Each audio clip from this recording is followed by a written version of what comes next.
Berita Indonesia Link, beritanya orang Indonesia. Jangan lupa subscribe ya.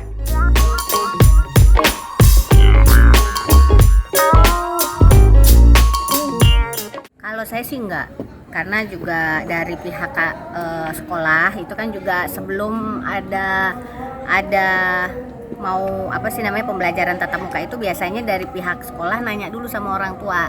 Nah kalau saya pribadi tidak ada rasa khawatir, cuman kayaknya anak saya udah keenakan sekolah dari rumah, jadi mereka yang males justru gitu. Nah tapi menurut saya kebanyakan dari orang tua murid itu nggak setuju gitu ya kalau teman-temannya anak saya. Jadi sampai sekarang anak saya masih sekolah dari rumah. Oke. Bahkan tenaga pengajarnya pun sampai ada 7.000 orang, terus siswanya ada 17.000 kalau nggak salah. Tanggapannya gimana? Dari daerah mana ya? Di Jawa. Oh, ya mungkin karena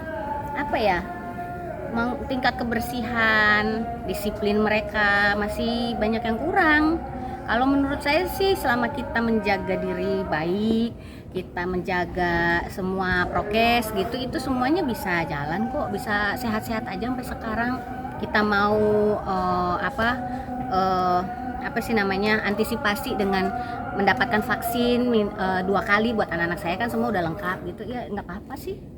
Sampai detik ini pun saya kerja juga nyaman-nyaman aja gitu. Yang penting saya bisa menjaga diri saya sendiri gitu loh. Teman. Kalau untuk yang tatap muka ini kan yang kita agak ngeri kan untuk mereka yang anak-anaknya masih SD ya, lama nggak ketemu teman-temannya langsung nyampur. Nah itu gimana? Makanya maksudnya saya gini, kalau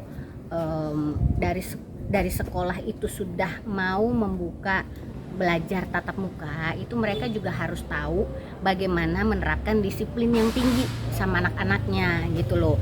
Nah apakah anak-anaknya bisa diajarin bahwa dalam satu kelas itu tidak boleh terlalu ramai, kan ada yang di shift-shiftin tuh, ada yang di shift-shiftin, ada juga yang dibagi jamnya ya. Kalau menurut saya selama ini sih dia dari pihak sekolah saya, anak-anak saya itu yang kecil banget yang belum bisa diatur itu nggak akan mungkin diizinin untuk kumpul gitu. Yang pastinya mungkin SMP ke atas gitu. Nah kalau SMP ke atas otomatis kan udah bisa dibilangin, udah bisa dikasih tahu gitu loh. Nah yang bagi yang tidak disiplin harusnya sih ya jangan disekolahkan dulu, jangan disekolahkan tatap muka. Menurut saya ya, tingkat kedisiplinan orang Indonesia itu memang masih sangat banyak kurangnya. Makanya kita itu agak lama untuk keluar dari pandemi ini gitu. Kalau di Amerika sampai detik ini yang saya tahu nih dari tayangan-tayangan udah pada nggak pakai masker meskipun mereka tingkat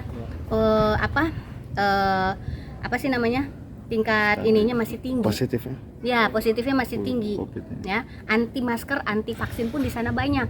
Tapi disiplin mereka tinggi gitu. Jadi bagaimanapun juga mereka bisa menjalankan kehidupan dengan biasa aja gitu. Konser-konser masih berjalan, semuanya masih berjalan, tapi ya nggak ada masalah buat mereka gitu. Artinya kalau menurut Mbak Tessa untuk mereka yang masih usia sekolah dasar belum perlu ya tatap muka. Ya kalau saya mah belum perlu menurut saya. Kalau memang belum bisa diatur buat apa sih dipaksain ketemu, kalau buat saya loh ya. Tapi kalau misalnya menurut mereka, iya soalnya orang tuanya udah banyak yang stres, ya memang iya sih mungkin ya. Menurut saya ada membantunya juga kalau anak-anak bisa masuk sekolah secara tatap muka. Tapi ya itu harus punya tingkat disiplin yang tinggi. Nah kalau tidak, coba dipikirkan kembali gitu. Mbak Tessa sendiri sempat ngerasain stres yang sama nggak sih dengan orang tua? Enggak. Anak saya udah pada belajar sendiri, udah gede, nggak pernah mau ditemenin, nggak pernah mau, dan saya emang nggak pernah tahu ya pelajarannya. Bukan sekolahnya beda sama saya dulu, mas sekolah saya sekolah komplek. Kalau mereka kan international school, saya emang nggak ngerti. Nggak bisa ngajarin juga, nyerah kalau saya mah.